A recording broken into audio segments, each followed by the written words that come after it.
नमस्कार daily life with Odia channel को आपण मानक स्वागत। चलतु आज जानिबा गीतार उपदेश दिन 16 रे कौन रही किंतु ता पूर्व आपण माने एही चैनल को सब्सक्राइब कर नियंतु काहेकि ना आमे खूब शीघ्र 100 सब्सक्राइबर रे पहुंचीबा पई जाउछु। आपण मानक भलो पाइबा एही नुआ चैनल को देउ थांतु। चलतु जानिबा गीतार उपदेश दिन 16 को। तेबेले अर्जुन संसार रूपक चक्र रे फसी युद्ध क्षेत्र रे युद्ध करिबारे पछाई जाउचंती।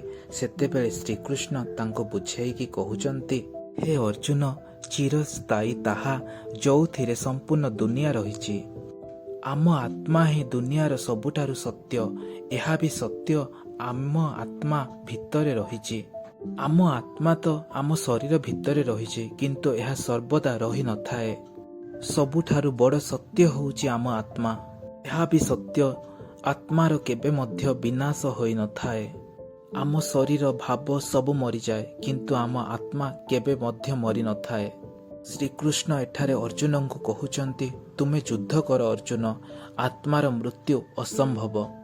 शरीर को मारी हुए किंतु आत्मा को मारिबा असंभव। आज आमे एठारु शिक्षा पाउचु, संसार रे शरीर नष्ट हुए किंतु आत्मार नुहे। आत्मा तो अमर। एहा ही संसार सबुठारु बड़ सत्य।